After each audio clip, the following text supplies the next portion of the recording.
Hi friends, welcome to my YouTube channel NCERT solutions. आज हम कक्षा 8 की पाठ्य पुस्तक बसंत भाग 3 के पाठ 1 ध्वनि कविता के बारे में पढ़ेंगे तथा इसके प्रश्नोत्तर और सारांश का भी अभ्यास करेंगे।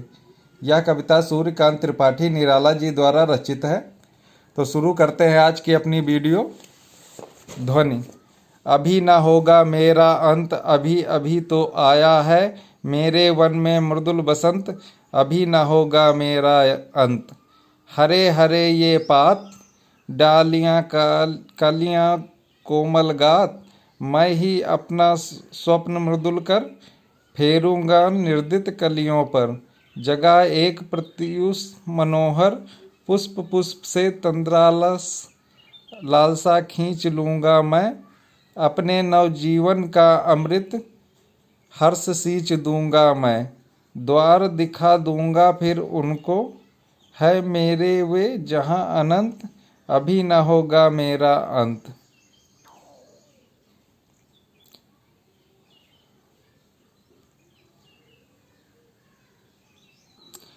चलिए दोस्तों, इसके सारांश के बारे में भी जानते हैं।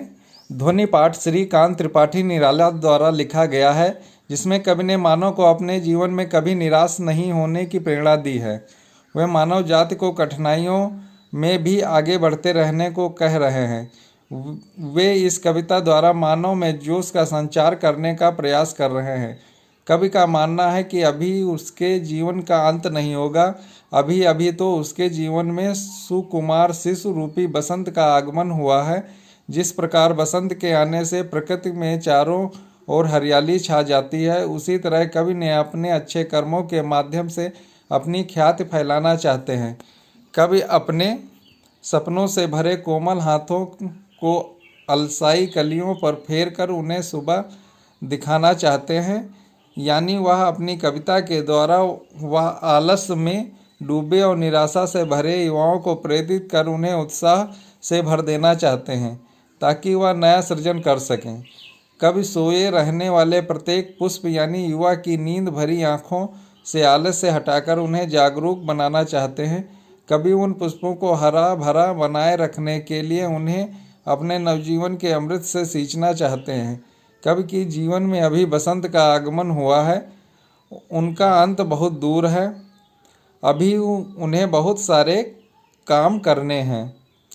चलिए दोस्तों, कठिन शब्दार्थ का भी अभ्यास करते हैं। मृदुल। मृदुल का मतलब कोमल होता है। पात। पात का मतलब पत्ता। गात। गात का मतलब शरीर। प्रत्युष। प्रत्युष का मतलब प्रातः काल। तंद्रालस, नींद से अलसाया हुआ। लालसा का मतलब कुछ पाने की चाह, अभिलाषा या इच्छा रखना।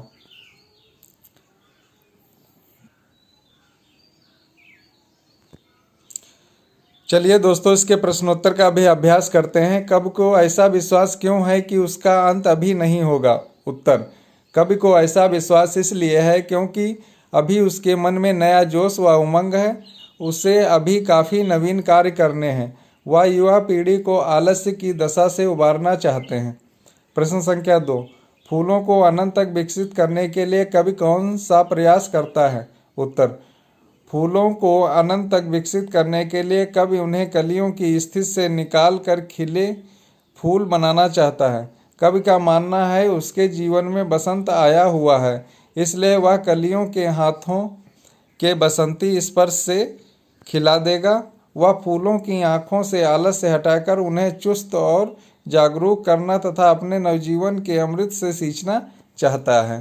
प्रश्न संख्या 3। पुष्पों की तंद्रा व और आलस्य दूर हटाने के लिए क्या करना चाहता है? उत्तर। कवि पुष्पों की तंद्रा और आलस्य दूर हटाने के लिए उन पर अपना कोमल हाथ फेरकर उन्हें जगाना चाहता है। वह उन्हें चुस्त, प्राणवान, आभावान व पुष्पित करना चाहता है, ताकि वे बसंत के सौंदर्य को और भी मनोहारी बना दें। कवि नींद में पड़े युवाओं को प्रेरित करके उनमें नए उत्सर्ग के स्वप्न जगा देगा, उनका आलस्य दूर भगा देगा तथा वह उनमें नए उत्साह का संचार करना चाहता है। प्रश्न संख्या 4। बसंत को ऋतुराज क्यों कहा जाता है? आपस में चर्चा कीजिए। उत्तर। बसंत को ऋतुराज कहा जाता है क्योंकि यह सभी ऋतुओं का राजा है। वह ऋतु में प्रकृति रूप यौन होती है। इस ऋतु के आने पर सर्दी कम हो जाती है, मौसम सुहाना हो जाता है। इस समय पंचतत्व अपना प्रकोप छोड़कर सुहाने रूप में प्रकट होते हैं। पंचतत्व जल, वायु, धरती, आकाश और अग्नि सभी अपना मोहक रूप दिखाते हैं। पेड़ों में नए पत्ते आने लगते हैं, आम बौरों से लद जाते हैं और खेत सरसों के फूलों से भरे पीले दिखाई देते हैं। सरसों के पीले फूल ऋतुराज के आगमन की घोषणा करते हैं। खेतों में फूली हुई सरसों पवन के झोंकों से हिलती ऐसी दिखाई देती है मानो सामने सोने का सागर लहरा रहा हो। कोयल पंचम स्वर में गाती है और सभी को कुहू कुहू की आवाज़ से मंत्र मुग्ध करती है। इस ऋतु में उसकी छटा देखते ही बनती है। इस ऋतु में कई प्रमुख त्यौहार मनाए जाते हैं, जैसे बसंत पंचमी, महाशिवरात्रि, होली आदि। प्रश्न संख्या 5, बसंत ऋतु में आने वाले त्योहारों के विषय में जानकारी एकत्र कीजिए तथा किसी एक त्योहार पर निबंध लिखिए। उत्तर, बसंत ऋतु का समय फाल्गुन, चैत, वैशाख माह के आरंभिक दिनों अर्थात मार्च अप्रैल होता है। इसकी अवधि लगभग 2 महीने होती है। बसंत ऋतु में कई त्यौहार मनाए जाते हैं, जैसे बसंत पंचमी, महाशिवरात्रि, होली आदि। होली हमारा देश भारत विश्व का अकेला एवं ऐसा अनूठा देश है जहाँ पूरे साल कोई ना कोई त्यौहार मनाया जाता है। रंगों का त्यौहार होली हिंदुओं का प्रसिद्ध त्यौहार है जो फाल्गुन मास की पूर्णिमा को मनाया जाता है। यह त्यौहार रंग व उमंग का अनुपम त्यौहार है। जब बसंत अपने पूरे यौवन पर होता है, सर्दियों को विदा देने और ग्रीष्म का स्वागत करने के लिए इसे मनाया जाता है। संस्कृत साहित्य में इस त्यौहार को मदनोत्सव के नाम से पुकारा जाता है। होली के संबंध में एक पौराणिक कथा प्रचलित है कि भगवान विष्णु के परम भक्त प्रहलाद को अग्नि में जलाने के प्रयास में उसकी बुआ होलिका अग्नि में जलकर स्वाहा हो गई। इस घटना को याद कर प्रतिवर्ष होलिका दहन किया जाता है। दूसरे दिन फाल्ग खेला जाता है। इस दिन छोटे बड़े, अमीर गरीब आदि का भेदभाव मिटा जाता है। सब एक दूसरे पर रंग फेंकते हैं, गुलाल लगाते हैं और गले मिलते हैं। चारों ओर आनंद, मस्ती और उल्लास का समा बंध जाता है। ढोल पर थिरकते, मजीरों की ताल पर झूमते, नाचते गाते लोग आपसी मतभेद भुलाकर अपने शत्रु को भी गले लगा लेते हैं। परंतु कुछ लोग अशोभनीय व्यवहार कर इस त्यौहार की पवित्रता को नष्ट कर देते हैं, जो कि उचित नहीं है। हमारा कर्तव्य है कि हम होली का त्यौहार उसके आदर्शों के अनुरूप मनाएं और आपसी वैमनस्य, वैर, घृणा आदि को जलाकर एक दूसरे पर गुलाल लगाकर आपस में प्रेम, एकता, सद्भाव बढ़ाने का प्रयास करें।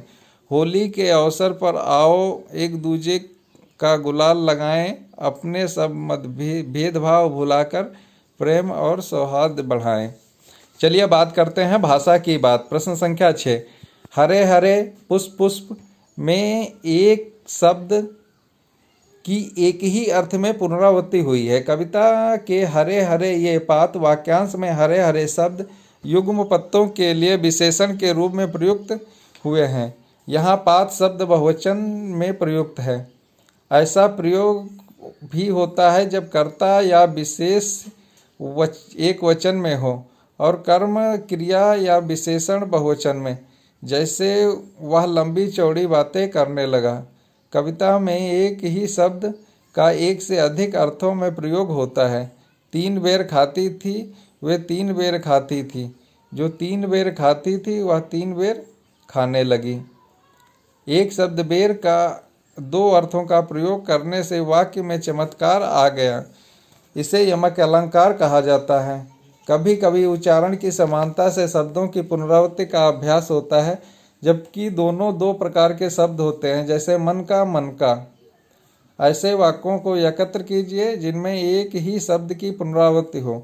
ऐसे प्रयोगों को ध्यान से देखिए और निम्नलिखित पुनरावृत्ति वाले शब्दों का प्रयोग कीजिए। बातों बातों में रह रहकर, लाल लाल सुबह सुबह, रातों रात, घड़ी घड़ी। उत्तर, बातों बातों में। बातों बातों में कब घर आ गया पता ही नहीं चला। रह रहकर, कल रात से रह रहकर बारिश हो रही है। लाल लाल, लाल लाल आंखों से पिताजी अमर को घूर रहे थे। सुबह सुबह, दादी जी सुबह सुबह की पूजा करने मंदिर निकल जाती हैं। रातों रात, ईश्वर की कृपा से रामन रातों रात अमीर हो गया। घड़ी घड़ी, घड़ी घड़ी शिक्षक उसे पढ़ाई में ध्यान लगाने के लिए टोकते रहते थे। प्यारे दोस्तों, इस वीडियो को अपने दोस्तों तथा अपनी कक्षा के सहपाठियों के साथ ज़्यादा से ज़्यादा मात्रा में शेयर करें तथा हमारे चैनल NCERT सॉल्यूशंस को सब्सक्राइब करना न भूलें। पास वाले बेल आइकॉन को भी दबा दें जिससे आप सभी को लेटेस्ट नोटिफिकेशन प्राप्त हो सके। नमस्कार दोस्तों।